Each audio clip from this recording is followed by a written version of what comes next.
I'm your host, Carolyn Solo, LCSW, EMDR therapist, and mom of 3 daughters. Thank you for joining me. Hello, everyone, and welcome to episode 120 of the Future Template Parent Podcast. I am your host, Dr. Carolyn Solo, LCSW, PhD, EMDR therapist, mom of 3 daughters, EMDR consultant, business coach. And today I'm going to chat Instagram a little bit more, which is an important cornerstone of my marketing strategy. I talk about it a lot, but I think that it's still something I get asked about, that people have all sorts of reservations about. So I thought I would come on here and just talk about my latest thoughts on Instagram. In general, it does a lot for me, so I keep going, but I hate it at times as well. So, love-hate relationship. So what keeps me returning to Instagram as a part of my marketing strategy? And how do I keep myself from losing my motivation and my desire to use it as a marketing tool? So recently I talked to marketing ecosystems on the podcast, this multi-pronged approach to marketing. Oh, you could think of it as an ecosystem, as a many-legged stool. And I have lots of different ways that I market. Podcast, website, guesting on others' podcasts, blogging, email list, freebies, and of course, Instagram. And all of these components are important pieces of my marketing ecosystem. All have their pluses and minuses. Today, however, I want to talk about what might be the most controversial one, and that people have the strongest feelings about it on either side, and that's Instagram. Social media more generally, I think this could apply to, but Instagram for me. I don't really use Facebook or TikTok, but I would bet that many of the thoughts I'm going to share about Instagram could apply to any social media platform. Instagram is the platform that I'm on the most consistently, pretty much daily, and all of my marketing elements do kind of circle back to Instagram in some ways. I would say that in some ways Instagram is kind of my top of funnel, like the thing where I capture the most people. The people who are new to my world, that's where I capture them first. And so it's a vital part of how I market. It's how a lot of people first find me. And I love it and I hate it. So why do I love it? Well, at this point, I find it to be pretty easy. I've been doing it now as a marketing thing for maybe 3 years. Is that true? Probably. And it's part of my routine at this point. It's something I almost always get done. It doesn't take me that much time. And I have I think of it as part of my workday at this point. So it's not something that I tend to put off. It's the morning right now, and I just recorded 2 reels. One for my Future Template Parent account, which is my business coaching account, and then one for my Integritas Intensive EMDR account, which is my practice account. So they have different focuses, right? My practice account is about recruiting intensive therapy clients, and recruiting, that's the wrong word, I guess, marketing too. And my Future Template Parent account is about marketing to EMDR therapists, potential coaching clients. So I have 2 of those because they have different markets and the messaging is different. But yeah, so I did that this morning in about 10, 15 minutes, and I got my captions done and it's out there. And I try to do that 5 times a week for each account. Sometimes it ends up being 4, but for each account, I try to get 5 reels on there a week. That's my goal. And a couple, I don't tend to do many static posts anymore on my therapy account, although I probably should. But I do 1 carousel and 1 single slide post on my my business coaching Instagram each week. So it's part of my routine. At this point, I almost always get it done. I really enjoy Instagram. I enjoy watching it. I enjoy scrolling. And so it's I think that that's a good tip. If it's a platform you enjoy yourself and you enjoy consuming yourself and you know what you like to consume on there, it's going to be easier for you to create that kind of content yourself. And a lot of my ideal clients are there. So I like to be there. And I like how on Instagram, I feel like I can just be very unvarnished and real, which is, I would say, my persona and personality. And I don't really have time to be other than unvarnished and real. So I think Instagram celebrates that, and in some ways favors that kind of content where you're just sort of this is me, this is my messy life. This is me doing my best, and people respond to that. I also, like I said, I've been doing it for a few years, so I've gotten pretty fast at it. So that's another reason why I keep up with it, because it doesn't feel like a really heavy lift at this point. I've found community there and other opportunities. That's so huge for me in terms of why I love it. I've met so many other EMDR therapists, not just to have them as potential coaching clients, but also to have them as colleagues, to collaborate with on various projects. I've been invited on people's podcasts thanks to Instagram. I've been, I've guest lectured for other people's coaching programs.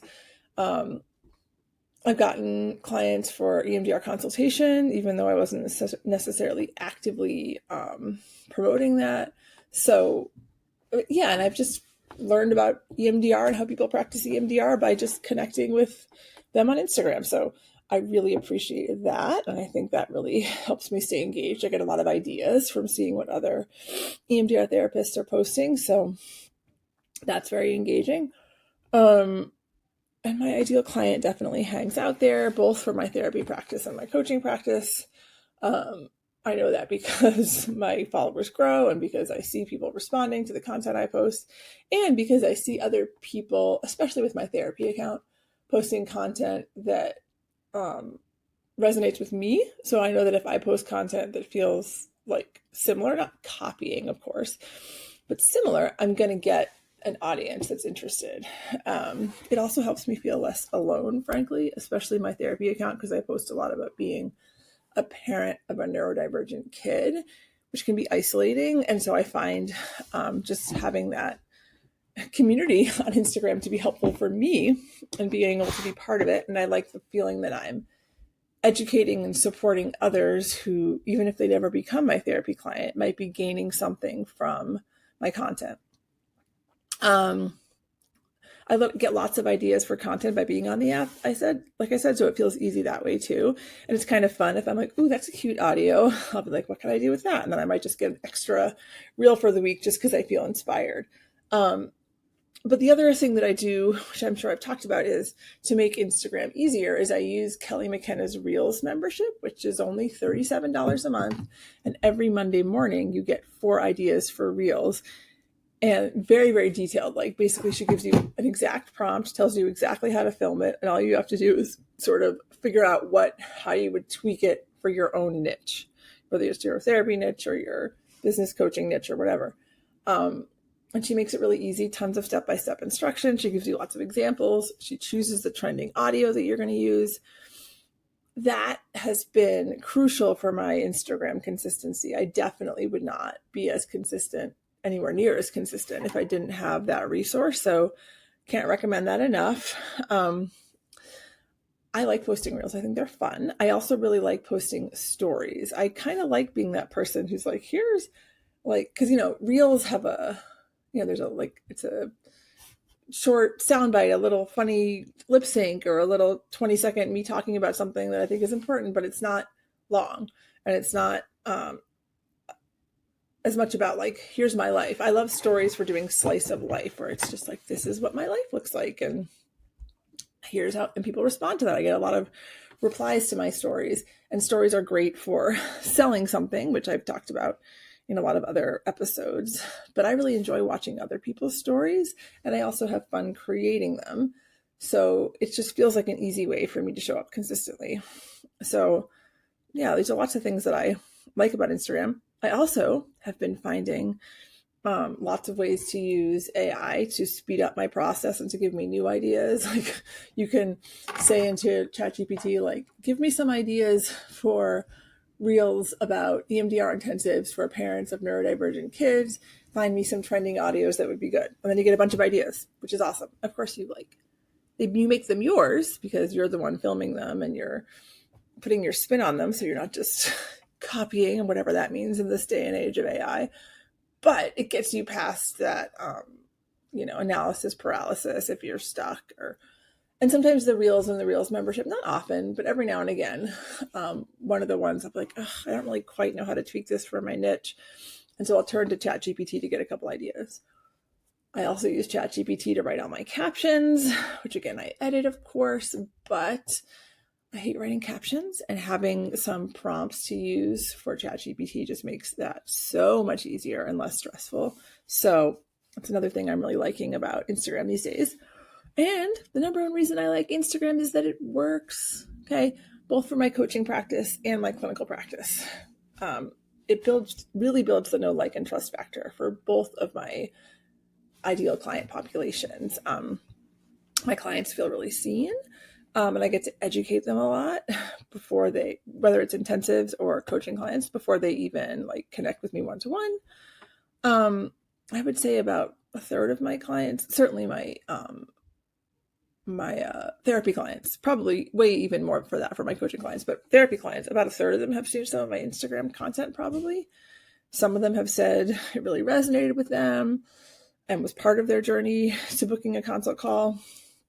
It's really helpful because I use it to educate them on intensive. So a lot of the time, like, some of that hard work is done for me by the time they get to the consult call. Instagram also makes it really easy to drive people to your booking link. You put that as the link in your bio. I also post the link to my consult calls and my stories frequently, make it easy, right? How often, let's be honest, have you bought makeup or skincare or some gadget for your kids or whatever because there was a link on Instagram that made it easy to follow, right? You make it easy for them. Of course, I use Jane as my EHR, and they have a really easy scheduling widget that I can just pop in the link in my bio. It's easy for people to schedule using Jane. Pops up in my calendar, easy peasy.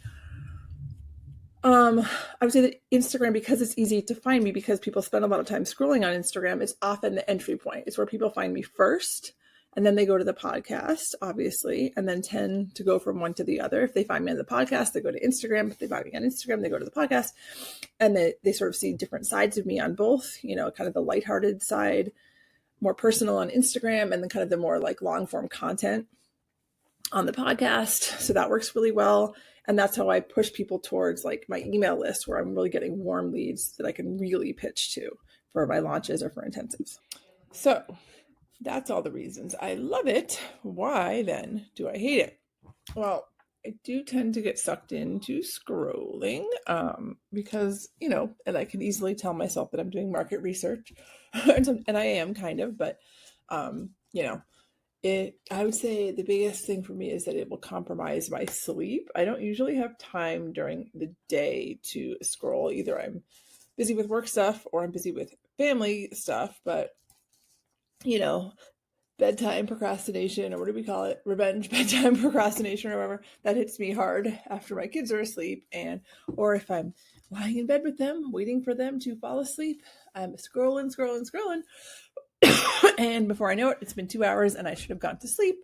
And yeah, so how do I deal with that? Well, I do use an app called Opal, which has which puts an hour limit on my social media use every day, and it's a lot harder to kind of get around than some of the other productivity apps, the other app blocker apps or whatever. You can get around it if you absolutely have to, but I have it at like kind of a hard enough deterrent level. You can choose different levels that I have to really want to like, it makes me solve little math problems to to get past it. So I have to be really, really desperate or determined to undo the block. But that, most of the time, I would say 90% of the time, is enough of a check for me to be like, okay, yeah, I need to stop. I also schedule scrolling time in my calendar sometimes. If I'll let myself, I tell myself I can do it like while I'm eating my lunch, for example. I find it, I do try hard not to like work through lunch, like eat while I'm working. And so, scrolling social media is something that I can do while I'm eating and not, um, be sitting on my computer trying to focus on something, which I never really focus very well on anyway because I'm eating. So that's usually my designated scroll time. So there's that, the time suck part of it. And then there's comparison traps that you can get into with social media, especially accounts that are doing similar things to you. I mean, it can be one of those things where at first you're like, oh, I want to see what other people are doing who are, doing similar things. And that's helpful to a point. And then it can become really disabling and you're doing a lot of comparison and you're feeling really bad about yourself and you're like, oh, this person's this or that is better than mine and whatever. I will say that the way that I deal with that is by muting and unfollowing other accounts where I have that response, especially when I'm doing a launch where I just don't need to be seeing someone else trying to like talk to maybe the same ideal clients that I'm trying to reach during a launch. Or if I'm feeling especially sensitive, like if there's a time where I'm just like, oh, things aren't going as well as I would like them to be going in my stuff, and looking at what other people are doing is going to make me feel bad. You know, if I feel like everyone is looks better on their reels or is funnier or does more interesting stuff or is getting more views or whatever, that's when I'll sort of mute and unfollow those people. Thankfully, I don't really have that much time to care about that. Like I don't, even if I cared more about looking better and more polished in my reels, I don't have the time or even really the know-how. I barely know how to put on makeup to do that. So I'm just showing up as my messy self, which I was saying to some people earlier today, I think actually resonates with my ideal client, like that I'm just out here living my messy life too. And people who are drawn to that will want to work with me. Like that I don't have it all figured out and I'm still doing the thing. I think that is appealing to people. So then there's, of course, one of the fears that everybody has that I've talked about a lot in other places is like the fear of getting called out, right? Saying something, for me, the big one that happens is I'm talking about therapists charging high fees. I'll get called out for being greedy or, inaccessible or all those things. And, I've not gotten immune to it because it still hurts every time, but I'm better at kind of letting myself feel my feelings, decide if it's worth responding to, decide if it's worth blocking or just letting it go and moving on. A lot of the time I just let it go and move on. And of course, like, it's not like my account is big enough that this happens a lot. So, and I always remind myself that any publicity is good publicity. So if people are writing inflammatory things, that's actually boosting the performance of my reel anyway. So I try to just look at it that way. And I think it does feel bad. You don't want anyone calling you out, making you feel unethical, making you feel greedy, even though, as I've said a million times on the podcast, I know that's not who any of us are. But it's easy for someone else who doesn't know us, who doesn't know, all the things that we have going on that we're doing, that we're involved in, to say that from behind a screen. And there are times like we're more sensitive to that than others, And so I think it's helpful to, if you're feeling particularly sensitive, just block and delete and move on. You don't need to have it there. If you're in a headspace where you can just ignore it. For me, that's what I do most of the time. But there was a time a few weeks ago where I had a hard time doing that. And it kind of messed me up for the day. I felt sort of off and grumpy all day, and that was silly. And I feel annoyed that I let someone's comment get to me, but it happens, right? It did annoy me because it like derailed me for an afternoon, and I was like, that's dumb. But, we all have those moments. Other reason I hate it is sort of like the hamster wheel of it all. Like I'm running just to stand still. Is this moving the needle at all? Am I just doing this and nobody is seeing it? I think what helps me is remembering that I'm not doing this to get millions of views. I would say probably at most I get, probably my biggest reel has gotten like 100,000 views or something. And that was like a real rare one. And, best thing it did was bring some people into my world who followed me. But I'm really not looking to have a huge following. I'm looking to just have enough people to fill my coaching programs and promote my podcast and get some eyes on my therapy practice. And that's what I have. And so, and I think the education piece is important for me also. So the information I'm sharing isn't so much about like, am I pulling in all the clients, but am I providing education, which matters to me. So, I try to think about it that way. Like, I'm not trying to be an influencer, like a massive content creator. Like, I'm not trying to make money really off of my Instagram account. It is a form of marketing for me. So I don't need to have the massive numbers, right? So trying to keep up with someone else who has a huge following is not really something I need to be worrying about. And so I can kind of let that go. And I've done a pretty good job of letting that go. My accounts are not huge at all. And they do the job. So know that too. And like I said, it all plays into like this marketing ecosystem. So, Instagram is not the only place someone's going to encounter me. So if they do, and then they move to the podcast, to the email list, to whatever, they can access information about me in a variety of places. So I try to remind myself of that too. Like, it can feel like a hamster wheel, and it's not the only thing, right? If I keep up consistently, I'm getting what I need to get out of it. And I'm never going to be, posting links to my Amazon hoodie and getting some kickback or whatever people do, So, and that's fine. And people do manage to do that with therapy accounts, get to that place, and that's great. I don't have any need to. I'm not trying to. Instagram plays a very specific role in my marketing, and it's not a revenue generator directly. It's a form of advertising. The time commitment can suck. Like I said, that Reels membership helps. Having support from my marketing officer helps. Using AI helps for ideas, for captions. I use ChatGPT to come up with a lot of ideas, like give me 3 real ideas for, I'm an intensive EMDR therapist who works with parents of neurodivergent kids, and give me some trending audios to match and include hashtags or whatever. Like you can, if I work with you, I'll give you the AI prompts that I use. They're not super sophisticated, but the more of them you do, the more your ChatGPT bot gets to know you and can write even more precise captions that sound like you. And of course, the more information you input into chat, the better responses you're going to get. It does save time. I hate writing captions. I hate coming up with my own ideas. So the combination of the Reels membership and using ChatGPT for ideas really helps a lot. And I have it built into my routine. Recording my 2 reels is like one of the first things I do every day. I don't batch record them. Some people do. I admire those people, but that's never been me. I just do it. It's every day. It takes me about 20 minutes each day to get through it, write the caption, get it posted. And I'm doing 2 a day, 1 for each account. Do I ever just want to say F it? Sure. I feel like that way like once a week. But I know it's been proven that Instagram is a vital pillar of my business. So I have to keep showing up messy, imperfect, but consistent. And that is the lesson, of course. Like, no matter what the marketing strategy is, what matters the most is showing up, not how perfectly you show up.